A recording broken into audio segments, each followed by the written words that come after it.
Hello everyone, welcome to my YouTube channel Excel in Education. Friends, आज के इस video में हम लोग बात करेंगे रिसर्च एप्टीट्यूड का एक इम्पॉर्टेंट टॉपिक है आपका टाइप्स ऑफ मेज़रमेंट स्केल, या इसी को लेवल्स ऑफ मेज़रमेंट भी कहते हैं। ठीक है, हम लोग नेट पेपर फर्स्ट के लिए इस टॉपिक को तैयार करेंगे और यहाँ से आपके क्वेश्चन आते हैं, क्योंकि एक इम्पॉर्टेंट टॉपिक है और क्वेश्चन भी किस तरह फॉर्म में आएंगे, ये अधिकतर मैचिंग के फॉर्म में आते हैं।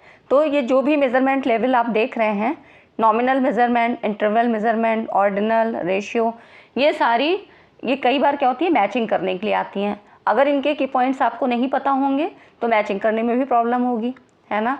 तो इसलिए इस वीडियो सेशन में हम लोग इसी की बात करेंगे। और चैनल पे आप नए हैं, पहली बार आए हैं, तो चैनल को सब्सक्राइब करिए। वीडियो पसंद आएगा, लगता है हेल्पफुल है, तो आप लाइक एंड शेयर ज़रूर करिएगा, कमेंट्स ज़रूर करिएगा। ठीक है फ्रेंड्स, हम लोग स्टार्ट करते हैं और वन बाय वन इसको इतनी अच्छे से समझेंगे कि आज के बाद आपको कोई कन्फ्यूज़न नहीं होगा। तो चलिए हम लोग स्टार्ट करते हैं कि रिसर्च एप्टीट्यूड में ये किस तरह से यूज़ होते हैं, रिसर्च में किस तरह से इनको वेरिएबल्स को या मेज़रमेंट को नापने के लिए कैसे यूज़ होते हैं, कैसे इनका कहाँ पर यूज़ किया जाता है। तो देखिए, लेवल्स ऑफ मेज़रमेंट किस तरह से बांटे गए हैं, तो उनकी विशेषताओं जैसे कि एक्यूरेसी, इकाइयों या मतलब वेरिएबल्स की प्रकृति क्या है। जैसे मैंने वेरिएबल्स भी आपको पढ़ा दिए हैं, तो आप जाके प्लेलिस्ट में देख सकते हैं कि वेरिएबल्स, टाइप्स ऑफ वेरिएबल्स कितने तरीके के हैं और उनके परिणामों की प्रकृति क्या होती है, तो किस तरह से उनको बांटा जा सकता है और उसमें कौन सी जो है स्केल का यूज़ होगा, इस तरह से ये बताया गया है। और इनको जो बांटने के, ये जो मापन के 4 स्तर बताए हैं, ये स्टीवेंस, एस स्टीवेंस जी ने मापन की एक्यूरेसी के आधार पर मेज़रमेंट के 4 लेवल बताए थे, जिसमें नॉमिनल लेवल है, नामित स्तर है, फिर दूसरा है ऑर्डिनल लेवल है, क्रमित स्तर, तीसरा है इंटरवल लेवल या इसी को अंतरित या अंतराल लेवल कहते हैं, और चौथा है अनुपातिक स्तर। तो इन्हें ही मेजरिंग स्केल भी कहते हैं। तो चाहे लेवल के नाम से आए या स्केल, एक ही चीज़ है। ठीक है, फीचर्स सबके एक ही हैं। तो पहले हम देखते हैं नॉमिनल मेज़रमेंट, नामित मापन क्या होता है। ये मेज़रमेंट का सबसे लो लेवल होता है। पहले नंबर पे है नॉमिनल, जैसा कि नाम से पता लग रहा है, नेम के अकॉर्डिंग, किसी गुण के आधार पे। नॉमिनल ऐसे याद रखिएगा, नाम के आधार पे। इस प्रकार का मापन किसी गुण अथवा विशेषता के नाम पर आधारित होता है। हमने वेरिएबल्स पढ़े थे, क्वालिटेटिव, क्वांटिटेटिव, इस तरह के वेरिएबल्स पढ़े थे, तो वही चीज़ है यहाँ पर, क्वालिटी के आधार पे बात होती है। इसमें व्यक्तियों अथवा वस्तुओं को उनके किसी गुण और विशेषता के आधार पर कुछ वर्गों और समूह में विभक्त कर देते हैं, और इसमें क्या होता है, कोई निश्चित क्रम अथवा संबंध नहीं होता है। खाली नाम के या गुण के आधार पर या कोई भी उसकी एक विशेषता के आधार पर बांट दिया जाता है। जैसे कि निवास के आधार पर नागरिकों को ग्रामीण और शहरी, इन 2 भागों में बांट दिया। विषय के आधार पर जो ग्रेजुएट लेवल के स्टूडेंट्स हैं उनको आर्ट्स में, साइंस में, कॉमर्स में। अगर हम लिंग भेद की बात करें तो उसके आधार पर बच्चों का एक समूह है, उनमें लड़के और लड़कियों में बांटना। तो इस तरह से खाली इनको हम बांट सकते हैं गुणों और विशेषताओं के आधार पर। आगे देखते हैं, नामित मापन क्या है। एक गुणात्मक मापन है, क्योंकि यहाँ पे क्वालिटी की ही बात की जा रही है, गुणों की, जिसमें गुण के विभिन्न प्रकार, पहलुओं के आधार पर वर्गों की रचना करते हैं। अब इसमें ये मतलब इसके ये फीचर्स हैं कि इसमें ये पता लगता है कि व्यक्ति या वस्तु किस वर्ग की विशेषता को अपने में समाहित किए हुए हैं। इसमें जैसे किसी वर्ग की, जैसे अगर जैसे हमने लिंग भेद के आधार पे बताया कि ये लड़कों का है, ये लड़कियों का, तो लड़कों वाले गुण ही उसमें पाए जाएंगे उस समूह में। तो यही बता रहे हैं कि किस वर्ग की विशेषता को अपने में लिए है। कोई भी मैथमेटिकल ऑपरेशन नहीं होगा, जैसे कि जोड़ घटाना, गुणा भाग, ये नहीं होगा। और केवल इसमें क्या होता है, गिनती ही हम कर सकते हैं। इसकी विशेषता ये होती है कि इसमें 2 समूह के सदस्य आपस में कभी भी इक्विवेलेंट नहीं होते हैं। एक ही समूह में है तब तो वो बराबर हो सकते हैं, लेकिन 2 अलग अलग समूह के नहीं हो सकते हैं। अब इनमें से कौन कौन सी सांख्यिकीय प्रक्रियाएं होती हैं, कौन कौन सी ऐसी स्टैटिस्टिकल टेक्निक्स होती हैं जिनमें ये यूज़ किए जाते हैं। तो जैसे फ्रिक्वेंसी के लिए और परसेंटेज के लिए ratio, mode, coefficient of contingency, इन सब का प्रयोग इसमें सुविधापूर्वक किया जाता है। तो अब ये हो गया आपका नॉमिनल। उसके बाद देखिए ऑर्डिनल मेज़रमेंट, ये सेकंड लेवल का है। इसमें क्या होता है, ऑर्डिनल स्केल में संख्याओं द्वारा या व्यक्तियों द्वारा वस्तुओं के रैंक ऑर्डर का पता लगता है। एक ऑर्डर में बनाया जाता है, जैसे कि आप देखते हैं रैंक का मतलब हाईएस्ट है लोएस्ट, या फ्रॉम लोएस्ट टू हाईएस्ट। मतलब जैसे कि हम ये कहें कि अगर ये बच्चा फर्स्ट है, ये सेकंड है, ये यहाँ पे थर्ड है, तो एक ऑर्डर हो गया। तो इसी तरह से ये भी हो सकता है फर्स्ट टू थर्ड, ऐसे भी जा सकता है और ऐसे भी आ सकता है। तो वही तो बताया गया है कि हाईएस्ट से लोएस्ट भी हो सकता है, लोएस्ट से हाईएस्ट भी हो सकता है। इसमें क्या होता है, नॉमिनल के सारे गुण होंगे, जैसे कि प्रत्येक समूह के सदस्यों की गिनती करना ही संभव हो पाता है। और इसमें फिर क्या होता है, बढ़ते घटते क्रम में व्यवस्थित भी किया जा सकता है। तो नॉमिनल वाली भी प्रॉपर्टी होगी और ऑर्डिनल मतलब ऑर्डर रैंक में तो इसको व्यवस्थित कर ही सकते हैं। नेक्स्ट है, समूहों को व्यक्त करने वाले शब्दों, अक्षरों, प्रतीकों, अंकों के साथ कोई भी मैथमेटिकल ऑपरेशन नहीं होगा, खाली हमको रैंक का पता लग जाएगा किस ऑर्डर में वो रखें। और बस क्या होता है, मैथमेटिकल ऑपरेशन तो नहीं होगा, बस घटते या बढ़ते क्रम में उनको व्यवस्थित किया कर सकते हैं। अब इनका ऑर्डिनल मेजरमेंट से प्राप्त डाटा का विश्लेषण करने के लिए median, percentile, rank difference, correlation आदि मुख्य रूप से प्रयोग किए जाते हैं। तो ये इनके स्टैटिस्टिकल टेक्निक हो गई। यहाँ पर जो है इन मतलब जो है ऑर्डिनल मेजरमेंट से डाटा प्राप्त होंगे, वहाँ पर इन ऑपरेशंस का यूज़ होगा। ठीक है फ्रेंड्स, अभी तक आपने वीडियो को लाइक नहीं किया होगा तो लाइक ज़रूर करिए, लाइक भी करिए, शेयर भी करिए। ठीक है, क्योंकि यहाँ पर बहुत इजी वे में आपको चीज़ें पढ़ाई जाती हैं, आपकी तैयारी कराई जाती है, जो कि आपके नेट के एग्ज़ाम के लिए हेल्पफुल हो। ठीक है, मेरी ये पूरी कोशिश है कि आपका नेट JRF क्लियर हो जाए। तो उसी के अकॉर्डिंग मैं जो भी पैटर्न आपका चल रहा है उसी के अनुसार, छोटे हों टॉपिक, बड़े हों, मैं सभी को यहाँ देने की कोशिश करती हूँ। तो आप वीडियो को शेयर भी किया करिए। ठीक है फ्रेंड्स, लाइक ज़रूर करिए और सब्सक्राइब ना किया हो अब तक तो सब्सक्राइब करिए। कुछ बच्चे ऐसे होते हैं कि वो देख तो लेते हैं लेकिन सब्सक्राइब नहीं करते हैं, तो सब्सक्राइब करिए, चैनल को सपोर्ट करिए, तो मेरा भी मोटिवेशन और बढ़ेगा। ठीक है फ्रेंड्स, आगे देखते हैं। थर्ड लेवल का है इंटरवल मेजरमेंट। ये इसमें क्या होता है, नॉमिनल और ऑर्डिनल से अधिक एक्यूरेट होता है। और इसमें क्या होता है, अंतरित मापन इसको बोलते हैं, गुण की मात्रा अथवा क्वांटिटी पर आधारित होता है। तो इस तरह से इसमें क्या होगा कि क्वांटिटी की बात करता है।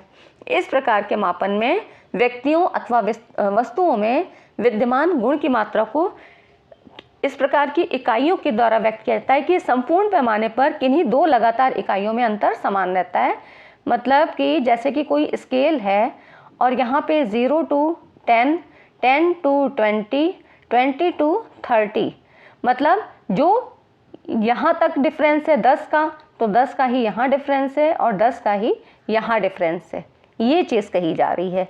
अब इसके एग्जाम्पल कौन से हैं, जैसे कि इंटेलिजेंस स्कोर और एप्टीट्यूड स्कोर, कैलेंडर में दिखाए गए दिन, और देखिए थर्मामीटर होता है, फ़ारेनहाइट या सेल्सियस थर्मामीटर, तो वहाँ पर भी ऐसे ही स्केल्स बना होता है। ठीक है, तो इस तरह से ये हो गया आपका इंटरवल लेवल कि इसमें कौन कौन से एग्जाम्पल्स आते हैं। अब इनमें क्या होता है, इन इकाइयों के साथ जोड़ और घटाने की संक्रियाएँ की जा सकती हैं। कैसे की जा सकती हैं, जैसे 20 - 16 बराबर है ये 4 है, और 8 - 4 भी 4 है। ठीक है, तो ये इक्वल डिफरेंस हो गया।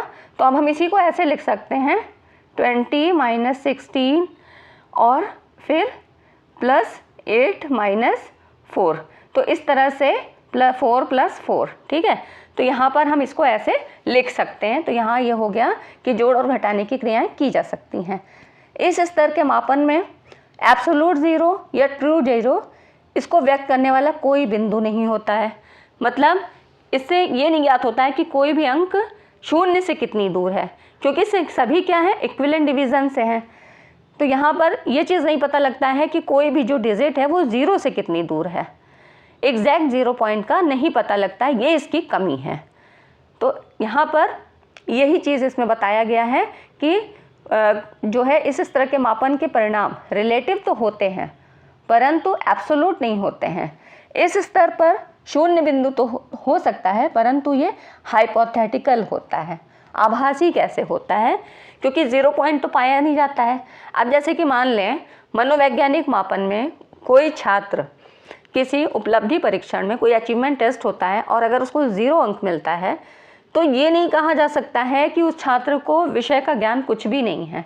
अगर मान लीजिए मैथ ही सब्जेक्ट है और उसको 0 मिल गए, तो क्या उसको प्लस माइनस एडिशन सब्ट्रैक्शन है और मल्टीप्लिकेशन ये कुछ भी नहीं आता है? ऐसा बिल्कुल भी नहीं होता है। ये एक हाइपोथेटिकल कंडीशन होती है, ठीक है। तो यही कहा गया है कि इस स्तर पर शून्य बिंदु हो सकता है, परंतु ये हाइपोथेटिकल होता है। अब इंटरवल मेजरमेंट से प्राप्त आंकड़ों के विश्लेषण कहाँ पर होता है? अर्थमेटिक मीन और standard division, Pearson, T test और एफ टेस्ट, इन सब में इसका जो है आदि का प्रयोग होता है। तो इस तरह से ये हमने पढ़ लिया आपका इंटरवल मेजरमेंट, ठीक है। अब उसके बाद आता है रेशियो मेजरमेंट। अब ये आपका चौथा है रेशियो मेजरमेंट। यहाँ पर अनुपात की बात होती है। ये सबसे हाई लेवल है और इसमें नॉमिनल, ऑर्डिनल और इंटरवल, इन सब मापन के सभी गुण होते हैं। और साथ ही साथ इसमें एक एग्जैक्ट एक जो एक्यूरेट लेवल होता है वो क्या होता है? ट्रू ज़ीरो पॉइंट होता है। यहाँ पर ट्रू ज़ीरो पॉइंट भी पाया जाता है। इंटरवल मेजरमेंट में ट्रू ज़ीरो नहीं था, आर्बिट्रेटरी ज़ीरो था, वहाँ पे आभासी शून्य बिंदु था। इसकी ये विशेषता है कि ये किन्हीं दो संख्याओं का अनुपात मापन की इकाई से स्वतंत्र होता है और इसे सही ढंग से बराबर कर तुलना की जा सकती है। जैसे कि 5 और 25 के बीच जो रेशियो है वही आपका क्या है? 7 और 35 के बीच भी है, ठीक है। तो यही मतलब 1:5 का इसमें है तो 1:5 का ये भी है। तो यही चीज़ कह रहा है कि रेशियो जो है ऐसे हम इसको तुलना कर सकते हैं। अब इसका मेजरमेंट का उदाहरण क्या है? जैसे कि वेट हो गया, हाइट है, लेंथ है, यहाँ पर इसका यूज़ कर सकते हैं। जैसे कि अब अगर हम इसकी बात करें कि अगर किसी वस्तु की भी लंबाई माप कर हम ये कहते हैं कि वो 6 फीट है, तो इसका मतलब क्या हुआ? वो 0 से 6 फीट है, ठीक है। यहाँ पर 0, क्योंकि 0 पॉइंट जो ट्रू ज़ीरो पॉइंट यहाँ पर मिलता है हमको इस लेवल में, तो यही हो गया कि यहाँ पर मतलब है कि 0 से 6 फीट है, ठीक है। और इसीलिए क्या है, रेशियो मेजरमेंट में और इंटरवल मेजरमेंट जो आपकी 3rd लेवल थी, वहाँ पर यही अंतर होता है कि यहाँ पर तो ट्रू ज़ीरो पॉइंट है रेशियो मेजरमेंट में, लेकिन अंतराल मापन में नहीं होता है। यहाँ पर वास्तविक शून्य बिंदु ना होकर क्या है? आर्बिट्रेटरी ज़ीरो पॉइंट था। जैसे कि मान लें, ये तो हमने एग्जाम्पल पढ़ा कि जैसे कि 6 फीट है तो 0 से 6 फीट, मतलब 0 से हम इसको कंसीडर कर रहे हैं। लेकिन अगर हम इसी को इंटरवल मेजरमेंट में देखते हैं और अगर ये कहें कि आज के दिन का टेम्परेचर 20 डिग्री है, 20 डिग्री सेल्सियस है, और इसको हम ऐसे अगर देखें, अगर हम रेशियो मेजरमेंट की तरह से देखते हैं कि 0 डिग्री सेल्सियस से 20 डिग्री सेल्सियस अधिक है, तो क्या 0 डिग्री वास्तविक या आर्बिट्रेटरी? अगर 0 डिग्री वास्तविक लेंगे तो क्या मतलब हो गया? 0 डिग्री तो फ्रीजिंग पॉइंट हो गया, है ना। तो ऐसा तो हो नहीं सकता है, नहीं तो सब जो क्या होगा? फ्रीजिंग पॉइंट हो जाएगा और सभी वस्तुएं जम जाएंगी। तो इसको क्या मान लेते हैं कि मतलब कुछ ना कुछ तो टेम्परेचर होगा ही। तो यही होता है इंटरवल मेजरमेंट और रेशियो मेजरमेंट में फ़र्क, कि यहाँ पर हम जो चीज़ लेते हैं वो 0 से कंसीडर करते हैं और वहाँ पर क्या है कि 0 को हाइपोथेटिकल मान लिया जाता है, ठीक है। तो यही फ़र्क हो गया और ये अक्सर पूछा जाता है। ये जो है नेट के पेपर में तो अक्सर यहाँ से ज़रूर क्वेश्चन बनता है कि फ़र्क क्या है, किसमें क्या चीज़, कौन से ऑपरेशंस होते हैं और नहीं होते हैं, ठीक है फ्रेंड्स। तो आगे हम देखते हैं इसका उपयोग कहाँ पर होता है। जैसे कि मनोविज्ञान और शिक्षा के शोध में, रिसर्च में इंटरवल मेजरमेंट और ऑर्डिनल मेजरमेंट का प्रयोग ज़्यादा होता है और रेशियो स्केल का प्रयोग कहाँ होगा? फिजिकल साइंस में होगा। और इसकी जो स्टैटिस्टिकल टेक्निक्स होती हैं, मतलब सांख्यिकी जो प्रविधियाँ होती हैं, वो geometric mean, coefficient of variance, इस तरह से ये यहाँ पर यूज़ की जाती हैं। तो यहाँ पर यही हो गया, ये हमने सारी पढ़ ली। और आपको ज़्यादातर मोस्ट प्रोबेबल क्वेश्चन यही है कि इसमें आपको मैचिंग करने में आता है। अगर आपको ये सारे फीचर्स पता होंगे तो मैचिंग करने में दिक्कत नहीं है। मतलब क्वेश्चन तो आपका 2 नंबर का होगा, लेकिन क्या होगा कि वो चारों जब तक नहीं पता होंगे तो सही से नहीं हो पाएगा, ठीक है फ्रेंड्स।